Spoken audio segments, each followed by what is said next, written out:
Nakakalungkot subalit marami pong tao binabaliwala ang buhay nila at buhay ng iba. Nalilimutan ko minsan na isang buhay ay isang himala. That life is a privilege. At yan po ang ating pag-aaralan ngayon kung paano tutunghayan ang mga hindi na natin pinapansin kung minsan, paano muling pahalagahan ang mga bagay na hindi na natin nabibigyan ng puwang sa ating pag-iisip at pagpapasalamat sa Diyos. 10 privileges of life among many. Ama naming Diyos, salamat sapagkat kayo Diyos na nagbibigay sa amin ng buhay, nagbibigay sa amin ng kapanatagan at mga pangangailangan namin. Linisin niyo po kami. Patawarin niyo kami, Panginoon, sa aming mga pagkukulang. Punan niyo po kami at kami lubos na makapasok sa inyong presensya. Wash us with the blood of Jesus. Empower us to see your face. Teach us. Be our speaker, O God. Move in our midst. Heal us. Empower us. Teach us. We reject and rebuke all work of evil. And we ask you, Father, protect us from the work of evil men and evil spirits. Maging ang mga mahal namin sa buhay at mga tinatangkilik, kayo po ang siyang magbigay na inyong proteksyon. At nawa sa sandaling ito, payapain niyo po ang aming loob, palakasin ang aming katawan, patalasin ang aming isip na tumanggap ng pagpapala mula sa inyo. Be our speaker, Father. We ask you, in the name of Jesus our Lord, our teacher and friend. Amen. 10 privileges of life. Life is a privilege. Isa pong pribilehyo. Hindi right, but it is a privilege. Hindi isang karapatan, kundi isang regalo na ipinagkakaloob ng Diyos. Life is the greatest privilege because it is the door through which a person enters eternal life. Siyempre, life muna bago magkaroon ng eternal life. Kaya napakahalaga na pinapahalagahan ang buhay. John 10:10, ang sabi ng Panginoong Jesus, I have come that they may have life and have it to the full. Hindi lang tayo binibigyan ng Panginoon ng buhay, kundi buhay na punong-puno, masigla, may kahulugan. Ecclesiastes 9:4, anyone who is among the living has hope.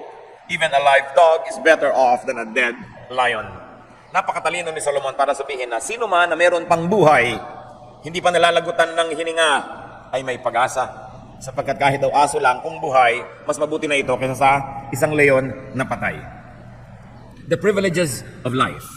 Pag-uusapan po natin ay 10 lang, bagamat napakarami nito. And one great privilege of life is breath. Hininga, paghinga. Genesis 2:7, the Lord God formed the man from the dust of the ground and breathed into his nostrils the breath of life, and the man became a living being. So ang hininga na pumasok sa katawan ng tao, hindi lang hininga na oxygen para siya mabuhay ang katawan, kundi espiritu ng Diyos na nagbibigay buhay din sa kanyang espiritu. At pag-usapan na lang natin, kahit yung physical breathing, yung paghinga lamang, breathing by itself is such a privilege. Subukan yung huminga. Subukan nyo, exercise tayo, walang man nanghihinga. Now, tigil. Mag-iisip muna ako kung kailan ko kayo papahingahin. Tigil muna. Tigil, walang hihinga. Gusto nyo na? Sige, hinga na. Kita nyo, try not breathing. Try not being able to breathe. Kung isa kayo ay lumalangoy sa ilalim ng tubig, gustong-gusto niya ng lumutang, lalo't may contest. No? May nakikita nyo, nasa ilalim pa ng tubig yung ka-contest nyo. Panalangin nyo, lumutang na siya para makalutang na rin kayo dahil gustong-gusto niya ng huminga. Sa x-ray procedure, pag sabing, huminga ng malalim at huwag pong gagalaw, parang kahit ilang saglit lang napakatagal at wala ka inaabangan kundi sasabihin ng technician, huminga na po. Habol-habol mong hininga sa mata lang ang iksi-iksi. Napaka-iksi ng panahon na hindi humihinga, pero kailangan. Pero mga kapatid, ilang milyong hinga ang ginagawa natin na hindi natin pinapansin. Hindi man lang natin ipinagpapasalamat, salamat humihinga ako. Kaya nakita nyo pag may naghihingalo, may na-aksidente, tinitingnan agad kung humihinga. Kasi napakalaking pag-asa basta humihinga. Humihinga ba kayo? May pag-asa. Palakpakan natin ng Diyos, huwag kayong nawawala ng loob. Basta humihinga ang tao, dapat magpasalamat. Salamat nakakahinga. Nakikita nyo yung mga nababarahan ng leeg, nababarahan ng lalamunan, o kaya ay may plema, hindi makahinga, may sipon. Ang hirap ng buhay. Pero yung paghinga mo araw-araw, palibas at hindi mahirap, hindi napapansin.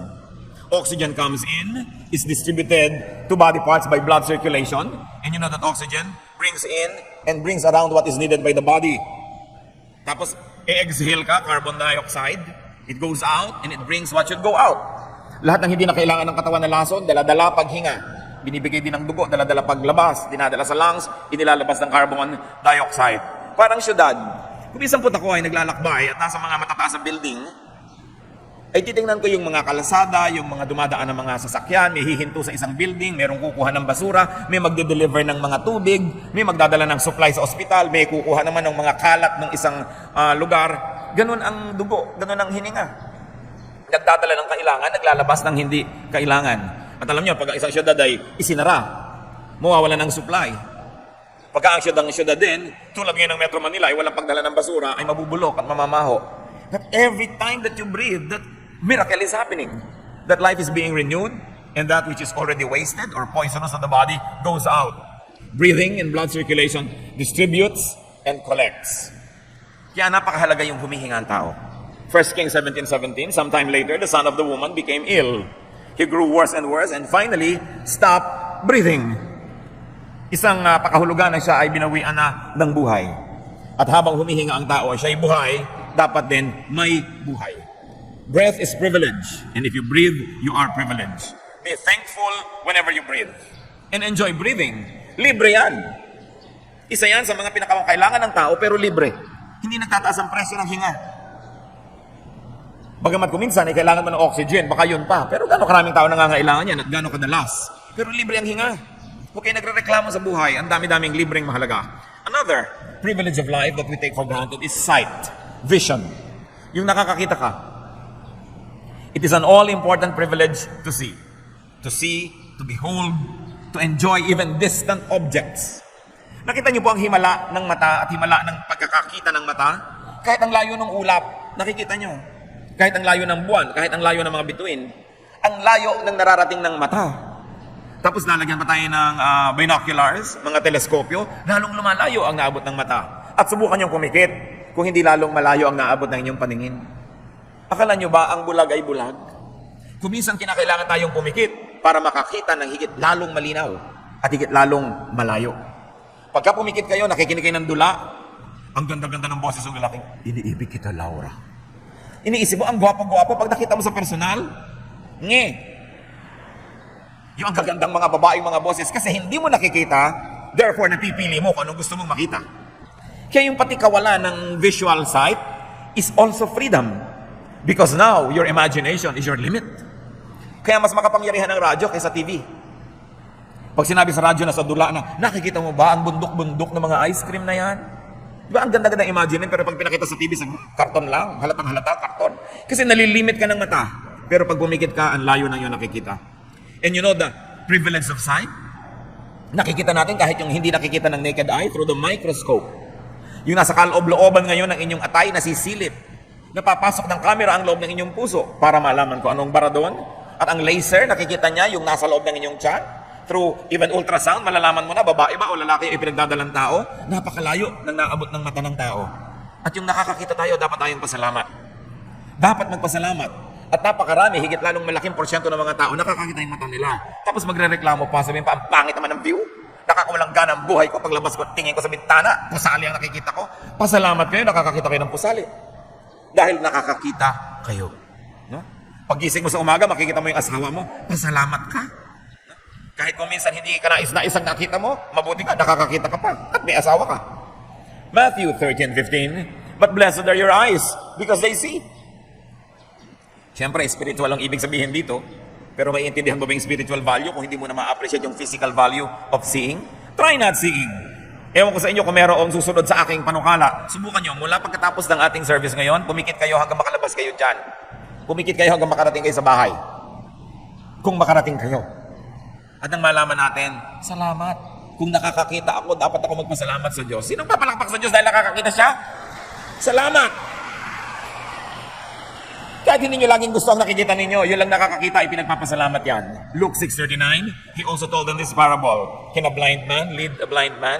Will they not fall into a pit? So napakahirap yung hindi nakakakita. Lalo't ang mga munguna sa iyo, hindi rin nakakakita. Pero kung sakasakali na hindi ka nakakakita physically, ipagpasalamat mo kung merong sa iyong umaakay na nakakakita. At kung hindi ka nakakakita spiritually, magpasalamat ka kung may umaakay sa iyo na nakikita mo ang mga bagay na spiritual, na kung mag-isa ka lang, hindi mo naman makikita. Pero may umaakay sa'yo, isa hindi mo maintindihan itong simpleng verse ng Bible, may nagpaliwanag, lumiwanag, pasalamat ka at may umaakay sa'yo. Kaya magpasalamat din tayo para sa mata ng iba. Kahit hindi natin mata, dahil nakikinabang din tayo sa kanilang mata. Vision, seeing is privilege. If you can see, you are privileged and you should be thankful. Enjoy seeing and looking. Libre yan. Libreng tumingin sa ulap. No? Libreng tumingin sa sunrise and sunset. Libreng tumingin sa rainbow. Libreng tumingin sa magagandang mga dahon. Libreng tumingin kahit sa pinakamagagandang babaeng gumastos ng kutakot-takot para gumanda. Pagtingin niyo sa kanya, libre. Napakaraming magagandang bagay na libre sa buhay. Hindi niyo laging kailangan ng pera para makakita ng kagandahan sa buhay. And another privilege of life is touch. Para mga basic lesson ito sa senses. Bakit po natin pinag-uusapan ito? Kasi common. But because of their commonness, we ignore them. The blessing of texture. The blessing of being able to touch shape and even temperature.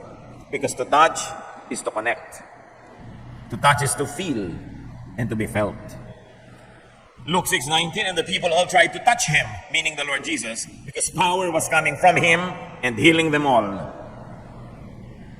Hinihipo nila ang Panginoon sapagkat nararamdaman nila na may kapangyarihan na nagmumula sa kanyang lumilipat sa kanila pagka nahipo nila at sila ay may pananalig.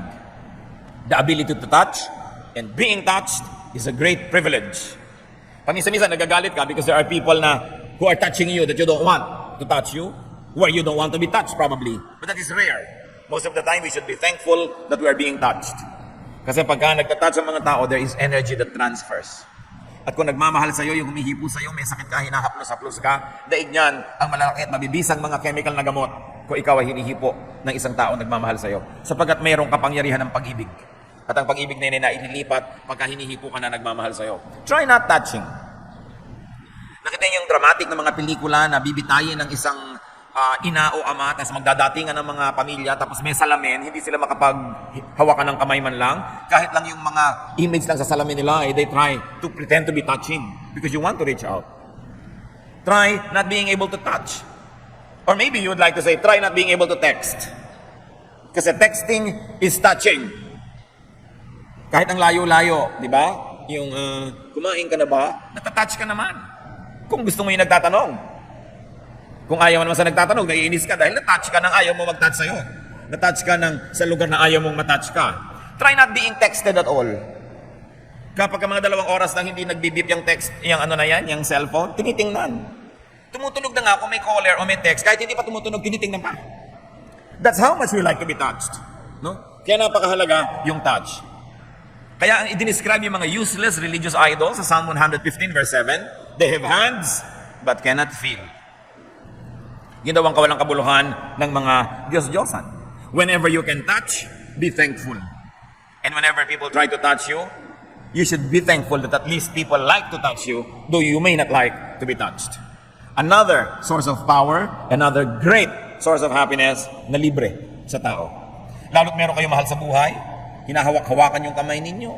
Kayo ay medyo hinihimas, tinatapik-tapik. Isang malaking pagpapala ang ganyang bagay sa buhay. Once more, libre. And what about the privilege of taste? Yung tayo may panlasa. To enjoy taste, to benefit from the signals and warnings of taste.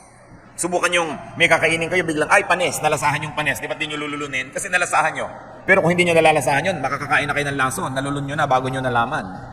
Kaya pagka mayroon kang natikman na sobrang alat, sobrang asim, sobrang tamis, pwede mo yan i-reject. We've got to thank God for the ability to determine, to enjoy, and to reject taste. Job 12:11. Does not the ear test words as the tongue tastes food? Tinitikman. Inaalam. Mabutit may panlasa. Alam niyo po, lalo kung ako ay magsasalita sa public places at ako kailangan ko lagi na to wet my mouth, my tongue, my throat, inaabutan ako ng tubig. Nung minsan may nagabot sa akin, pag dapo sa bibig ko ng nilulun ko, hindi ko pa nilululon, kerosene. Babutit, hindi ko nilulun agad. No? Siguro kung may nagsindi ng posporo, pag hinga ko, bubuga ako ng apoy. Palakpakan siguro ang mga tao himala. Pero gaas. Kaya binabantayan na ngayon kung sino nag-aabot sa akin ng tubig. Baka mamaya kung ano naman yun. Pero natitikman. At dahil natitikman mo, pwede mong iluluwa. Maraming bagay sa buhay in a spiritual way, natitikman dapat bago lulunin. Tinitingnan mo muna kung dapat at karapat-dapat. Anong ngayong blessing, mga kapatid? If you have taste as to enjoy food, as to have good appetite, subukan nyo na hindi na tumitikim o subukan yung walang lasa ang lahat ng bagay. Yung wala kayong panlasa, walang lasa ang pagkain, walang sarap, many people get depressed. Isa po yan sa aking mga observation na yung sobrang nagda-diet, nade-depress. There is something about not eating well that depresses the spirit, that depresses the soul, the emotion. Kaya yung mga matatakaw, bihira ma-depress yan. No? Dahil talagang masasaya sa kakakain. Mas madalas ma-depress yung mga nagda-diet, yung sobrang mga nagpapaganda. Yan ang may mga kalungkutang hindi nila maipaliwanag, pagkain lang pala. Ecclesiastes 2:24, a man can do nothing better than to eat and drink. This too, I see, is from the hand of God. Si Solomon na napakatalino, ine-equate niya yung sarap ng pagkain at sarap kumain bilang pagpapala ng Diyos. Nehemiah 8:10, Nehemiah said, "Go and enjoy choice food and sweet drinks, and send some to those who have nothing prepared. This day is sacred to our Lord." Isa po yung pista. Maraming pista sa Biblia. Gusto ng Diyos, ipinagpipista siya eh. Pero sino ba naman nagkakainan sa piyesta? Hindi naman yung Diyos, yung mga tao. Pero ang gusto ng Diyos, pag naghanda ka ng masarap, magpadala ka doon sa hindi nakakayang maghanda ng masarap na pagkain. Yun ang tunay na pista. Subukan natin na wala tayong gana. Try fasting. Lalo't yung fasting is imposed on you. Sino sa inyo nakaranas na halimbawa na, meron kayong blood test bukas, may fasting ngayon, 12 hours. May fasting, 8 hours. Yung inom ka lang ng inom pagkagabi, na yung nagfa-fast ka, parang napakalaking bagay na makainom. Tubig. Gusto mong uminom. Yung hindi mo pinapansin, kapatid, na nagkakape ka sa umaga o umiinom ng kung ano man, pag fasting ka, indang mo, kape. Gusto mo na kunin nyo na ang dugo ko na makapagkape na ako. Sino sa inyo nakakaramdam ng ganyan? Patingin nga, marami. Yung mga edad na kasi kayo. Kaya kinakailangan ng i-blood test, kailangan ng mga kung ano mga nararamdaman. Kaya yung nagkakaedad, nagmamature, tumatalino eh. Nararamdaman mo kasi how it is to be deprived, how it is to be weak, how it is to be sick. Pero nakikita nyo, ngayon, kung hindi kayo nagfa-fast, dahil hindi naman kayo magkaka-blood test bukas, nagpapasalamat ba kayo sa Diyos ko, salamat po, nakakapagkape ako. Salamat, nakakainom ako pag nauuhaw ako sa gabi. Hindi na natin napapansin. Kaya kailangan nakakaranas tayo ng deprivation every now and then. Kaya mga Muslim, kakatapos lang ng Ramadan, fasting. Halos isang buwan. Ang katuroan nun ay para maramdaman nila ang gutom, para maging sensitive sila sa mga kamaralita at mga nagugutom. That is the spiritual meaning of it. Okay? How you apply it depends on you. But the point is, that is the purpose. Kaya rin tayo nag-aayuno. Hindi dahil mas ma-epektibo ang dasal ang nag-aayuno, para mas maging sensitive ka sa iba na nagugutom, na hindi nila choice. At pag naging sensitive ka na, nagiging mas mabuti ka, therefore, your prayer becomes more powerful. Because you become more truthfully grounded. Nalalaman natin yung katotohanan ng buhay. Gano'ng karami sa atin yung kakain, every subo, ang sarap. Thank you, Lord. Diba? Kahit na nilagang itlog at nilagang kamatis yan at may kasamang tuyo, ang sarap. Thank you, Lord. Hindi yung reklamo ng reklamo ang inaabot sa buhay. Of course, another sense, and we will stop here. Alam ka naman, ubusin natin yung mga senses. Smell is such a great privilege. To enjoy scent and aroma. To benefit from the messages of smell. Even what we call bad smell. Kasi pag bad yung smell, may warning. Gano'ng karaming bangkay ang discover dahil umalingasaw. Gano'ng karaming mga sirangipin ang nadidiscover mo dahil may amoy. Gano'ng karaming sakit ng tao ang nalalaman mo dahil may amoy siya. So mahalaga rin kahit amoy na hindi mabango. Kung yun ay nagsasabi sa atin na mayroong isang problema na dapat lutasin. But to be informed and to be warned by smell is a privilege. Gano'ng karami sa inyo, may susunog, amoy sunog. Diba? Nasaan? Harapin nyo ang sunog. Dahil naamoy nyo na may nasusunog. Warning, to be stimulated and energized, healed, and soothed by aroma. Kaya ngayon, umuso na uli ang aroma therapy na nakakapagpagaling daw ang mga tamang amoy. Na nung araw, alam na alam niya ng mga ninuno natin, bagamat hindi siguro laging conscious. Kasi yung mga amoy ng luya, naaamoy mo na yun pag nagpapaksiw ka, pagka meron kang niluluto. Ang mga babae no, laging may nakaipit na mga sampagita o ilang-ilang sa kanilang buhok. No? Aromatherapy yan. No? Yung laging may mahalimuyak, nagtatanim ka ng mga sampagita sa iyong durongawan, sa gabi may dama de noche, naaamoy mo. Yun ang aromatherapy. Magdaling gumaling ang tao pag nakakaamoy ng mga tama kasi ang amoy, diretso sa utak. Pagpasok sa ilong, utak agad dyan. And it already affects the brain and the blood circulation and everything. Kaya science na po yung aromatherapy, hindi lang yan luho. Talagang, yung pipili ka, ano bang gusto mong lotion? Yung nakakapagpatalino, yung nakakapagpabait, yung nakakapagpakalma. Meron silang basis for that. Dahil inilagay ng Diyos sa lahat ng halaman, ang lahat ng gamot. Kaya aroma is important and the ability to smell is very important. Gaano ba naman kamahal, bumili kayo ng paso o kaya ay latang walang laman, lagyan nyo ng lupa at taniman nyo ng sampagita, ilagay nyo sa bintana nyo para nakakaamoy kayo ng bango. Meron kayong kaplasong lote, hindi nyo taniman ng ilang-ilang. Para wala kayong tigil ng kapipitas ng bulaklak na libre. Inilalagay nyo sa banyo, inilalagay nyo sa ulunan ng inyong mga kama, inilalagay nyo sa inyong mga mesa, ang bango-bango ng paligid. Song of Songs 1:3. Pleasing is the fragrance of your perfumes. Your name is like perfume poured out. No wonder the maidens love you. So ang pinag-uusapan dito ay isang lalaki na mahilig sa pabango. Ang bango-bango niya, kinahuhumalingan siya ng lahat ng kadalagahan. Sapagkat, syempre, makapangyarihan ng amoy. Lalo sa mga Pilipino. Now, the tongue can detect and appreciate only 4 basic tastes. Ang nalalasahan lang na talaga ng ganap ng dila ay alat, pait, tamis, at asim. But the sense of smell gives flavor and nuance to the taste. Yun ang nagde-define gaano kaalat, gaano kaasim. Iba ang asim ng sinigang sa mangga, at ibang asim ng sinigang sa sampalok, ng sinigang sa kamyas, iba-iba. Nuance of taste. Tumutulong na doon yung pangamoy. Try not being able to smell. Kaya naman, ang description na naman ng Psalm 115 verse 6 sa mga Diyos-Diyosan, they have noses, but they cannot smell. Ibig sabihin, walang buhay. Yung may naamoy kayong saksakan ng baho, magrereklamo kayo, yung salamat, buhay ako. Hindi ako katulad nung idol ng Psalm 115 verse 6. May ilong pero hindi nakakaamoy. Hindi dapat ipagreklamo. Mabahala kayo kung may ang baho-baho hindi nyo naamoy. Ibig sabihin, baka hindi na kayo buhay nun. Be thankful when you can smell. And be very especially thankful when you can smell something pleasant. Another privilege of life, brothers and sisters, is movement. Galaw. Externally, as in mobility, yung nakakaalis ka sa kinalalagyan mong lugar, lilipat ka naglilipat, external movement. And there is also such a thing as internal movement. Meron kang circulation within you. Kahit ang tao po hindi gumagalaw, gumagalaw yung puso niya, gumagalaw yung mga bitukan niya, gumagalaw yung esophagus, gumagalaw yung dugo. Because life is movement.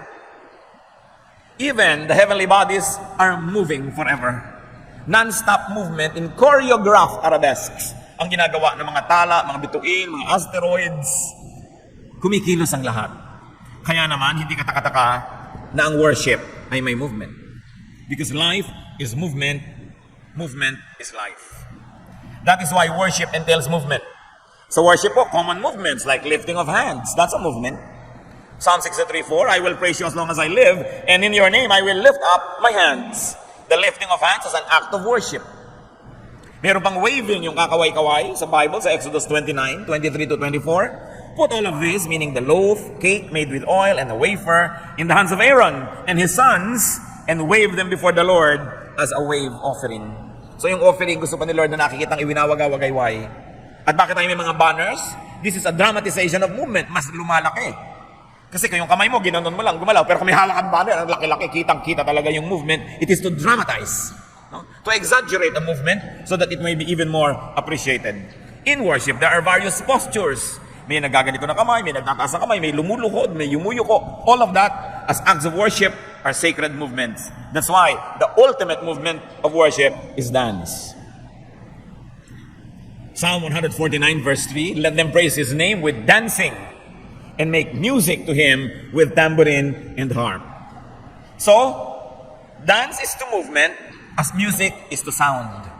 Yung sound lang yun. Walang arrangement, walang ayos, may sound, maganda. Pero inayos mo, nagiging music. May harmony, may balance, may symmetry. Yung movement, maganda. Pero inayos mo, naging dance. May kahulugan ng mga movements. May symbolism. A very high form of art. And definitely a very spiritual way to worship God, who is God of movement. 2 Samuel 6:14, David danced before the Lord with all his might. Ang lahat na lahat ay binigay na niya todo sa pagsayaw sa Panginoon. At ang asawa niyang high class na bakyaan, na baduyan sa ginawa niya, nilait-lait niya ang pagsayaw ni David. At sinabi sa Bible, naging baog ang babaeng ito. She became barren and childless all her life. And that was said right after she berated the dancing of David before the Lord.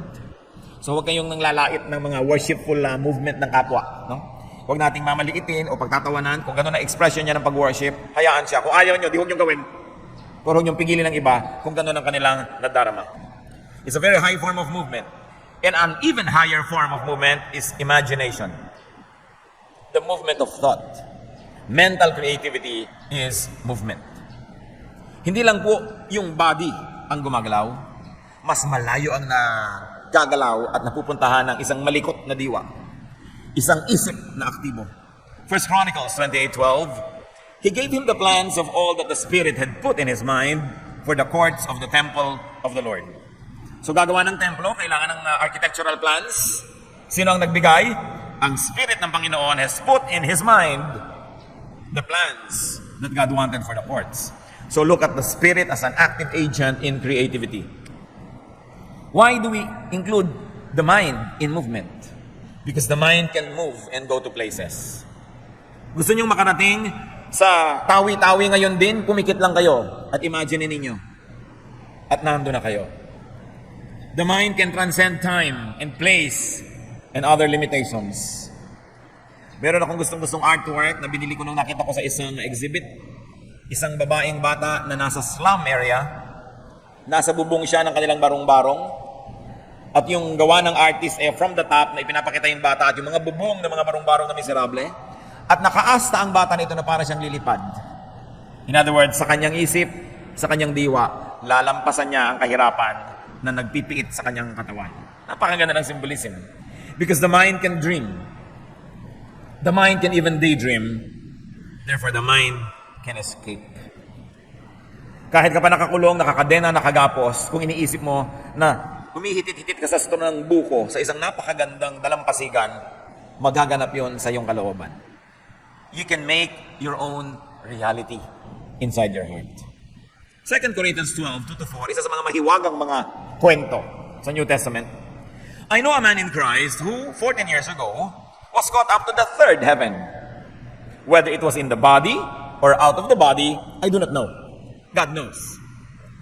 And I know that this man, whether in the body or apart from the body, I do not know, but God knows, was caught up to paradise.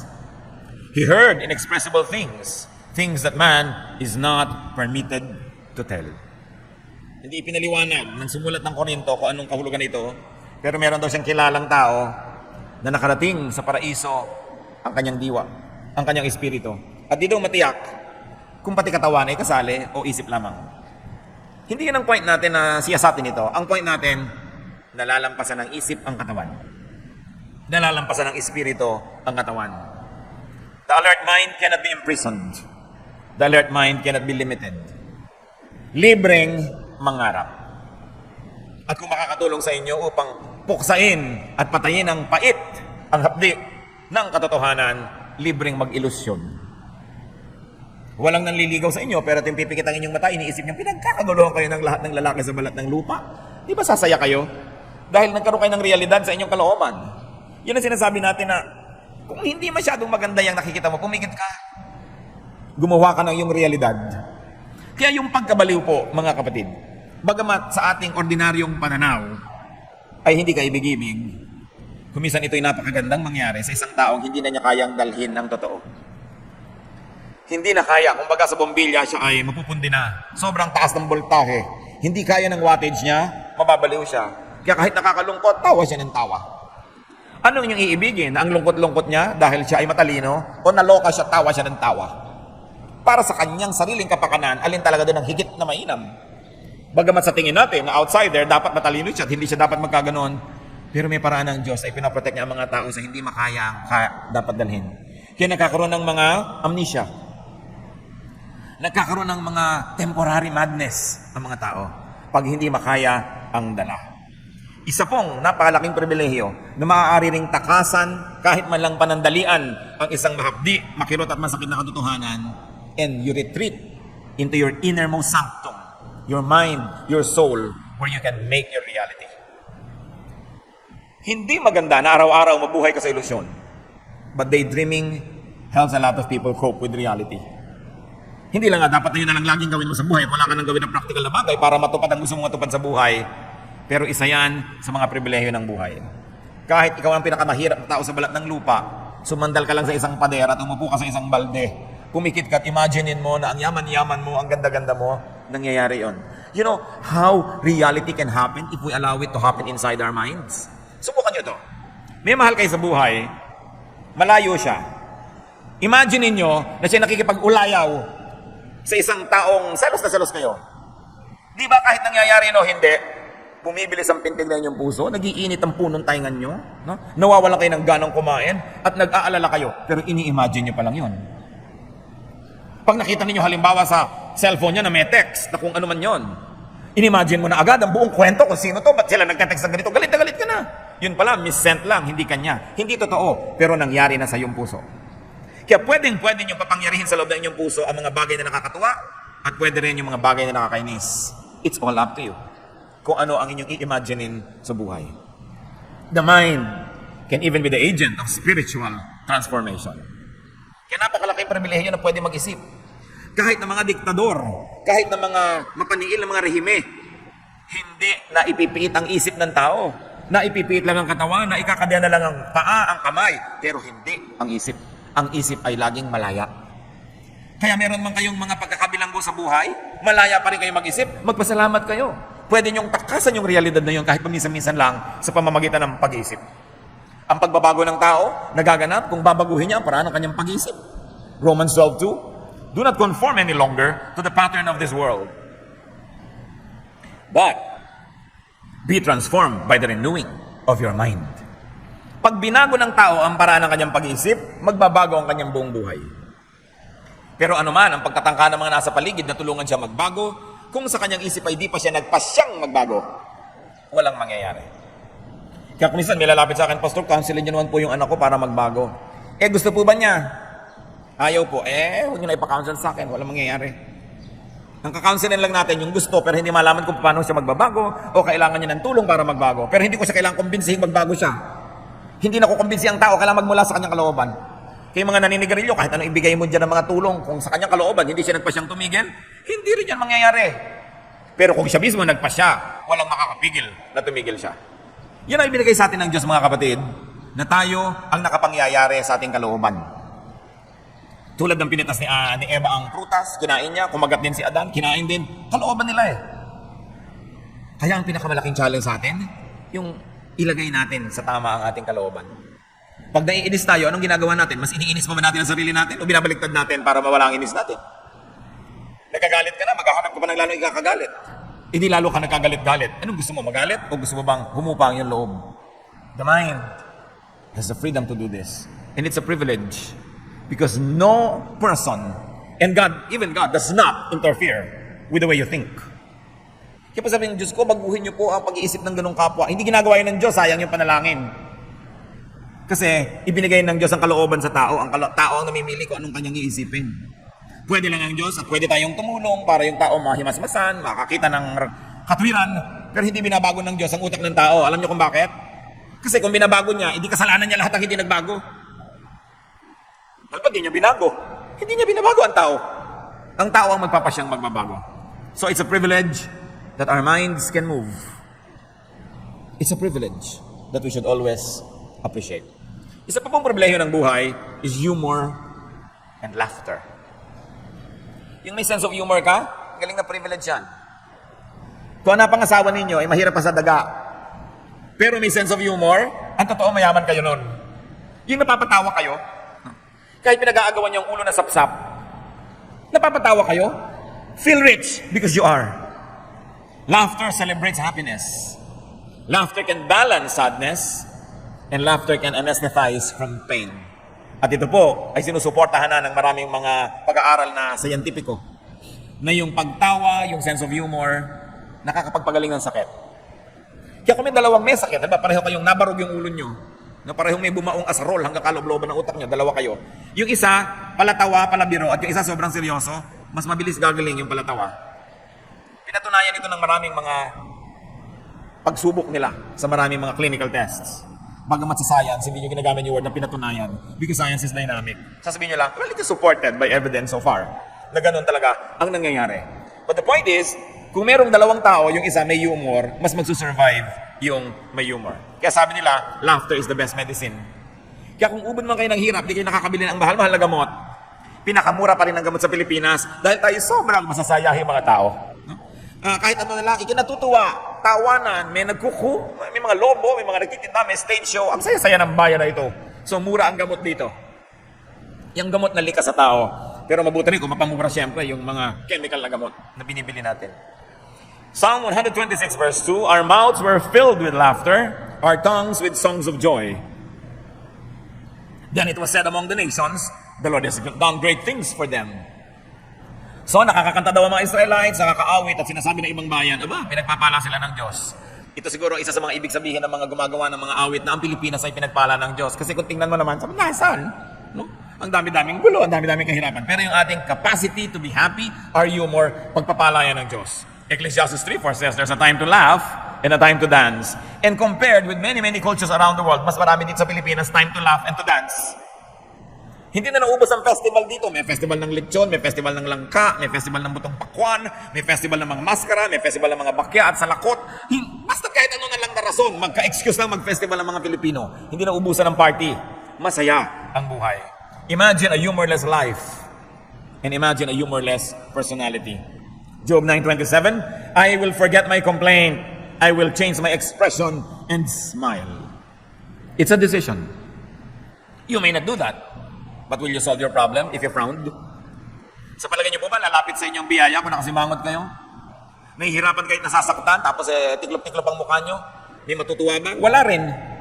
So if laughter is the best medicine, then the Philippines is a haven for cheap medicine. Ang yaman-yaman ng mga Pinoy. At napakapalad kasi laging nakatawa. Kahit mahulog sa bus, nakatawa. Kahit maipit ng electric fan, nakatawa. Kahit na nakakahiya, ang pagsagot natin sa hiya, tawa. Yung napahiya ka, tatawa ka. No? Napakalaking blessing yan sa ating nasyon. Hindi naman na ituturo sa bata yon. Likas. May pumuputok na bulkan, tatawa. Yung lahat na. May nahubuan bigla. Di ba nakakaya yun? Tawanan. It's always the tendency. Try not laughing at all. So nakikita nyo, simple joys, shallow pleasures. Yan ay blessing. Genesis 21 verse 6, Sarah said, God has brought me laughter. And everyone who hears about this will laugh with me. No? Pag natatawa, pag nakakatawa, pasalamat dahil yan ay libreng gamot. Napakarami nating dapat ipagpasalamat. Kung minsan nilalait mo pa yung mababawang kaligayahan. Mabuti nga mababaw, madaling hukayin, madaling sumaya.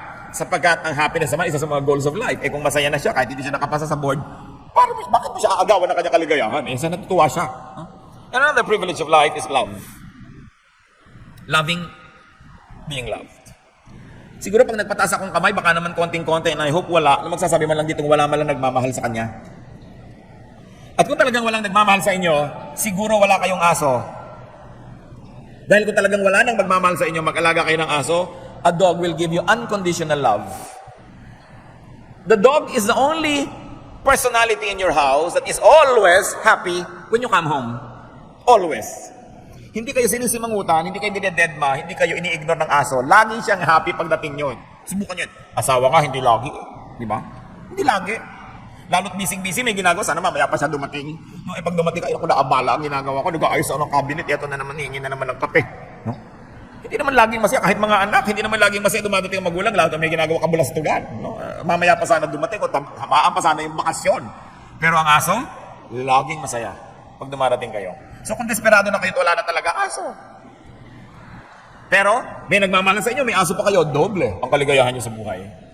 1 John 4:8, whoever does not love does not know God, because God is love. So mga Kristiyano, nakakaramdam ka ng pag-ibig kahit walang personal object ko minsan, dahil nakikipag-ibigan ka sa Diyos. And love makes everything more beautiful. Yung walang kakwenta-kwentang panyo, pag ang nagbigay sa inyo, mahal nyo sa buhay, gumaganda ang panyo. Yung walang kakwenta-kwentang bagay, kung siya ang kasama nyo, kahit nakasakay ka sa Ferris wheel na hindi umaandar, masaya kayo kasi mahal nyo ang inyong kasama. Love makes color more vivid. Love turns sound into music. Even when you dream, if you're in love, you dream in color. No? Kaya, ang sound THX, pagka kayo ay umiibig. 1 Peter 4:8, above all, love each other deeply. Because love covers over a multitude of sins. At yung marunong umibig, marunong din magpatawad. Magkakambal yun eh. Yung marunong umibig, bulag. Yung napapatawad mo yung mahal mo sa buhay. Kaya napakasarap yung naghahari ang pag-ibig sa buhay ng tao. Imagine a loveless life and a loveless personality.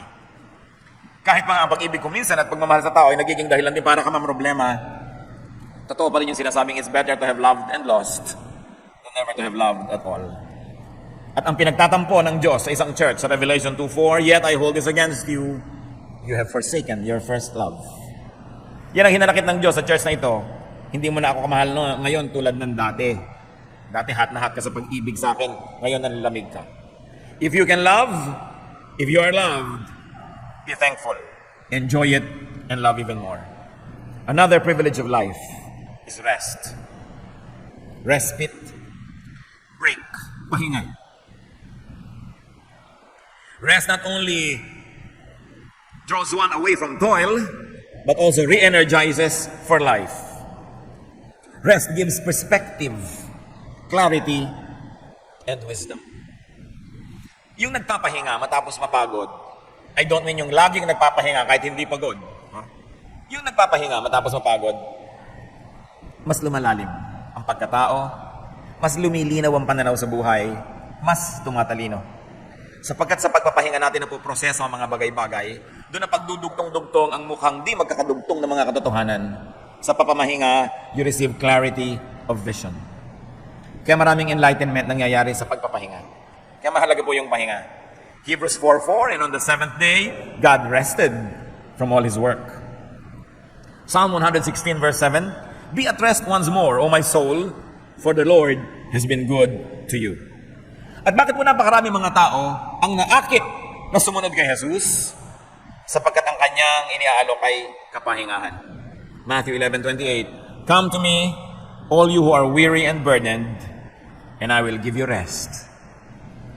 Ang inaalok ni Jesus, rest, hindi salvation lagi. Kaya kung meron kayong gustong dalhin sa Panginoon, gusto nyo tatalokin nyo, gusto nyo po bang maligtas? Siguradong sa pagtatalo, uuwian yung usapan. Kasi bakit? Nasa panganib ba ako? Hindi ba ako ligtas? Ano ba ang ibig sabihin ng kaligtasan? Magkakagulo. Ang dapat yung ialok, yung inialok ni Jesus, gusto nyo ba ng kapahingahan? At sino ang tatanggi sa kapahingahan? Mga pusong pagod, mga taong pagod, naguguluhan, mga litong-lito, hirap na hirap. Sabi mo, gusto nyo po bang mapahinga? Ang inyong espiritu. Sino tatanggi? Yan ang alok ni Jesus. Come to me all of you who are tired and weary. I'll give you rest. Sapagkat hindi siya nag-uusig, hindi siya naghuhusga, napapanatag ka kahit marami kang atraso sa langit. Kaya naglapitan sa kanyang mga makasalanan, tinawag siyang friend of sinners. Pero kung siya judgmental, stricto, mahigpit, maglalapitan ba yun? Hindi siya matatawag na friend of sinners. Pahinga kasi ang ibinigay niya. At alam niyo mga kapatid, yung pagtanggap natin sa ating kapwa, ano man sila, ay pagbibigay sa kanila yun ng pahinga. At tayo man, in whose company are you most at ease and rested? Di ba dun sa lubos na nakakakilala at tumatanggap sa inyo kung sino man kayo? Yung hindi nyo kailangan magbalat kayo, hindi nyo kailangan magkunwari, dahil tinatanggap niya kayo. At ganoon ang walang patakarang pagtanggap sa atin ng Panginoong Jesus. Kaya nag-aanok siya ng pahinga. Ngayon, pahingang espiritual yan, pahingang emosyonal. Pinag-uusapan din natin yung pahingang physical. Kahit gaano kayo kahirap, nagpapahinga ang tao. Nagkakaiba-iba lang kung saan ka humihiga, saan ka sumasandal. Anong nadidinig mo habang nagpapahinga ka, pero nagpapahinga ang lahat. Sa katunayan, yung masirap sa buhay, mas masarap ang pahinga. Talagang halos ugain mo na, hindi pa magising. Dahil ang lalim-lalim ng pahinga. So, no matter how tired you get, you are destined to rest because you are designed by God to rest because He too rested. So, kung nakakapagpahinga kayo, kahit ang inuupuan yung silya ay hindi maganda, kahit ang kama nyo ay hindi first class, pasalamat sa Diyos. One of the great joys of life na libre ang magpahinga. Hindi pwedeng sobrang pagod mo, hindi ka na tuloy makatulog. Lalo ka nga makakatulog. At isa pa pong pribilehiyo, sa dinami-rami ito ng huli nating pag-usapan ngayon. Prayer is a privilege. Prayer detoxifies the spirit, the emotion, and the body. Usong-uso na ngayon yung mga magde-detox ka. Detox ka dito, detox ka doon, detox ng skin, detox ng hair. Pati hair kasi ngayon ay stress na daw. No? So, detox ng yung talampakan, detox ng yung kuko, lahat. Pero may detox ang spirit. Prayer. It detoxifies. It lets poison out. Because prayer connects the person to the power, to God. Prayer becomes a channel of strength and power, a channel of revelation and healing and blessing from God. And also, prayer enables a person to transcend his or her circumstance. 1 Thessalonians 5:17-18, pray continually, give thanks in all circumstances, for this is God's will for you in Christ Jesus. And what's important? Everyone can pray. Bulag ka man, pipi, paralyzed, You can pray. Everyone can pray anytime and anywhere. And everyone can pray for anything. Philippians 4:6, do not be anxious about anything, but in everything by prayer and petition, with thanksgiving, present your requests to God. Yan ang sinasabi ng Philippians 4:6. And what's important is that God hears and answers prayer. Prayer man ng mga righteous people, prayer man ng mga hindi niya anak, dinidinig pa rin ng Diyos. Matthew 5:45, He causes His sun to rise on the evil and the good, and He sends rain on the righteous and the unrighteous. Nakakapanalangin din. Maging yung mga malayo sa Diyos, lalo't iniibig nila na lumapit. Prayer is a speech. It's a great privilege because you can talk to God. And prayer is also hearing God's will, therefore another privilege. Pag pinagsama-sama natin ang pinag-usapan natin ngayon, the conclusion is inevitable. Life is a privilege. And everybody can be privileged. Bakit po natin pinag-usapan yung privilege of breath, sight, touch, taste, smell, movement, imagination, humor, love, rest, and prayer? Because everybody can have it. Yan ang hindi kailangan na mayroong racial discrimination. Hindi kailangan at issue ang gender. Hindi pinag-uusapan kung mayaman o mahirap ka. Hindi pinag-uusapan kung ano kalagayan mo sa buhay. You can have it. At kung paminsan-minsan, mayroong mangilan-ngilan na may mga isa o dalawa sa mga pinag-usapan natin pribilehiyo, wala sa kanilang buhay, halimbawa hindi sila nakakakita, pero nakakarinig. Halimbawa hindi nakakarinig, pero nakakaamoy. Halimbawa, meron silang paralysis, hindi masyado nakakagalaw, pero nakakagalaw ang isip, at nakakaamoy, at nakakapagsalita. Hindi naman nangyayaring lahat ito'y wala sa isang tao. Bihirang-bihira. Kadalasan, lahat ng ito ay nasa isang tao. So ba't natin pinag-uusapan ito mga kapatid? We should learn to be contented and happy. Philippians 4:11-12. I have learned to be content whatever the circumstances. I know what it is to be in need, and I know what it is to have plenty. I have learned the secret of being content in any and every situation, whether well-fed or hungry, whether living in plenty or in want. Natutunan na daw niya na ipagpasalamat ang anumang kalagayan. So count your blessings, count your privileges, brothers and sisters. At higit pa sa pinag-usapan natin ngayon, marami pang ibang pribilehiyo na dumarating sa ating buhay na hindi natin kayang bilangin. Ang pinag-usapan lang natin yung basic na lahat ng tao under normal circumstances ay meron.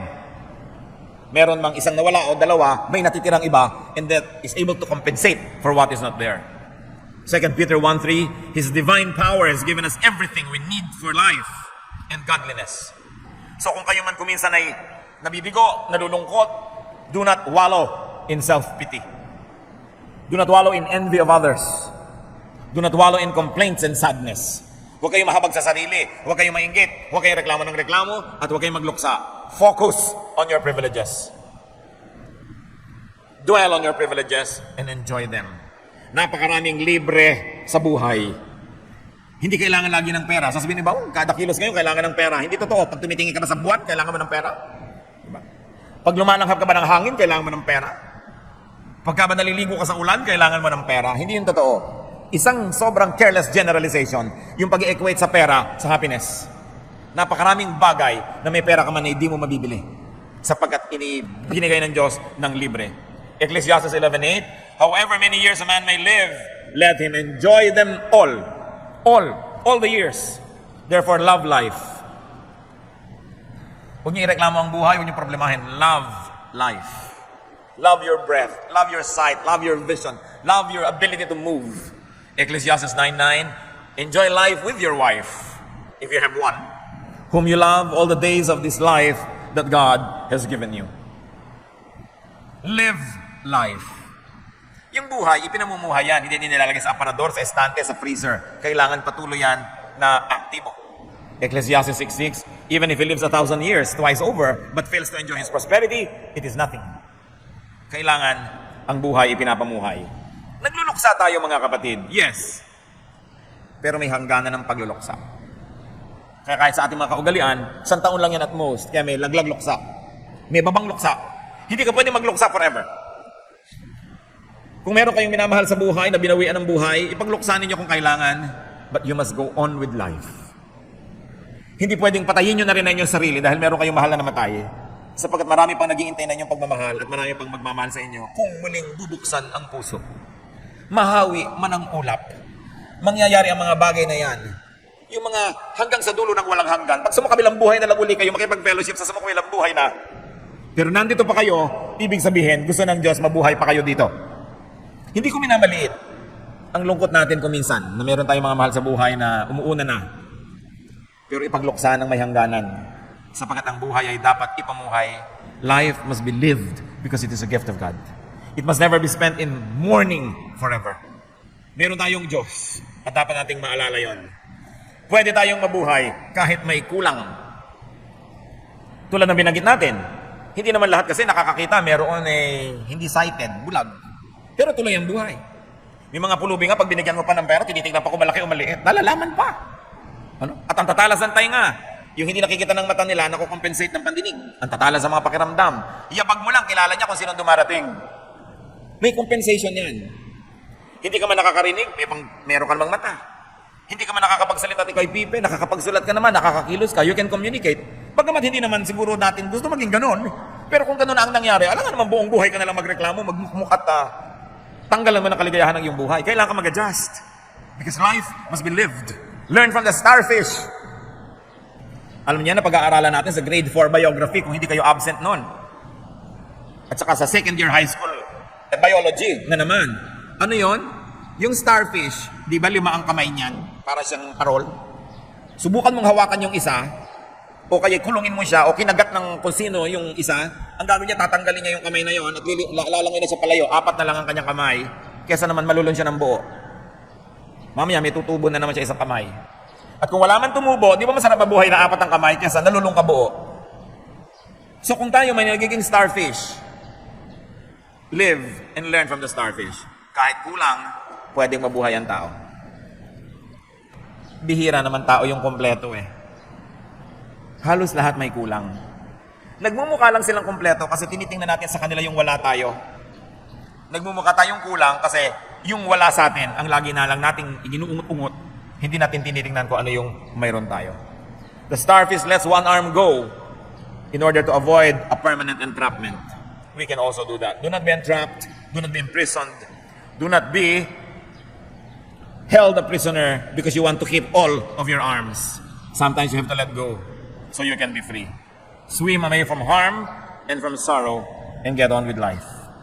Learn from the three-legged goat. Noon pong kami mga bata sa tapat ng bahay namin ay may lagi mga dumadaan na isang pangkat ng mga kambing. Dinadala nung may-ari sa bandaron para pakainin kung ano man ang ginagawa nila, hindi ko na alam. Araw-araw dumadaan yon. At nanganak ang kambing na ito. Alam niyo, isang anak niya, 3 lang ang paa. Awang-awa ang lahat, bakit 3 lang ang paa ng kambing na ito? Pero this kambing never made a big deal out of it. Kasama siya lagi. At pinakamabilis pa siyang tumakbo. Katakataka. At lumusog siya ng lumusog. At ngayon, sumakabilang buhay na silang lahat. Dahil ang tagal na nun Siguro, naging sila. Ano bang ginagawa sa kambing? Naging kaldereta. So yung 4 yung paa, naging kaldereta rin. Yung 3, naging kaldereta rin. Pero nasa iyo kung sasaya ka. No? Pero meron naman, hindi ka pa inakaldereta. Feeling kaldereta ka na. Kasi hindi mo ina-enjoy ang buhay. Learn from other abled people. Tuloy din. Alam niyo, mga galawgaw na mga tao, mga kilala ko, kung saan-saan nagpupunta, mga bulang. Kung saan-saan nakararating, nandito ka rin. Paano ka nakarating dito? Sabi mo lang kayo lang makakarating dito? Kung saan-saan nagpupunta. Meron ako nakilala nung araw when I was in college, na isang European person na bulag. Akalain niyo ba naman isang araw nagkakagulo sa kapitbahayan namin dahil hinahanap ako? Nakarating to, hinahanap ako. Itong bulag, Frances pa. Pero kahit 2 yung mata mo, kung tamad ka, hindi ka na makakaalis sa kinakalagyan mo, tutubo ang lumot dyan. So, if there's a will, there's a way. And there is God who makes the way. Huwag kayong papayag to be disabled. You can only be other-abled. You may miss this body part, this sense or faculty, this station in life, or this item, yet live to the fullest, in the fullest possible way, because our God gives us life, and life is a gift. 2 Corinthians 12:9, but he said to me, my grace is sufficient for you, for my power is made perfect in weakness. Therefore, I will boast all the more gladly about my weaknesses, so that Christ's power may rest on me. Ang kulang natin napupunuan ng Diyos. Kaya hindi dapat laging ireklamo, dapat ipagpasalamat kung ano yung nandun. Ecclesiastes 5:18, then I realized what is good and that it is good and proper for a man to eat and drink, and to find satisfaction in his toilsome labor under the sun during the few days of life God has given him, for this is his lot. Yan daw ang mainam gawin sa maiksing buhay na ipinahiram ng Diyos. Tamasahin, lasapin, gawin ang lahat na magagawa. Basta hindi natin nilalabag ang kautusan ng Diyos. At napakarami pang ibang privileges na hindi natin pinag-usapan ngayon. Life is a privilege. Do not ignore it. Do not trivialize it. And do not problematize it. Live it thankfully, gratefully. At kung may kulang sa inyong buhay, mag-alas starfish. At least kahit kayo fish, star naman. Salamat po o Diyos dahil kayo po'y mabait sa amin. Salamat dahil kahit imperfect ang buhay, may buhay. And we can always make the most out of it. Sa pagtunghay niyo sa aming kalooban ngayon, Panginoon, kayo nakakakita kung sino sa amin ang lubos na mapagpasalamat sa aming kalagayan, sino ang may reklamo, sino ang malungkot, sino ang nawawala ng pag-asa. Turo niyo sa amin, Panginoon, na humihinga lang kami, pasalamat na. Nakakakita kami, nakakaramdam, pasalamat pa. Napakaraming dapat ipagpasalamat. Punuin mo ang aming puso ng pagtanaw sa iyo ng utang na loob, O Diyos. Punuin mo kami ng kagalakan at lagi naming ipagdiwang kung ano ang mayroon kami. At ipagpasalamat yung wala kami na nasa kapwa namin na imi-minister din naman sa amin. Turuan mo kami huwag mainggit, huwag manibugho, kundi lasapin yung itinakda ninyo para sa amin. Gawin ang ipinagagawa ninyo sa amin. Magbulay-bulay tayo mga kapatid sa ilang saglit ng katahimikan. Pinakamabuting sagot sa ganito mga hamon na ipag-iisip. Pagbubulay-bulay. At hingin na pa natin sa Diyos yung mga practical na mga dapat natin gawin as reaction to this wonderful reality that life is a privilege.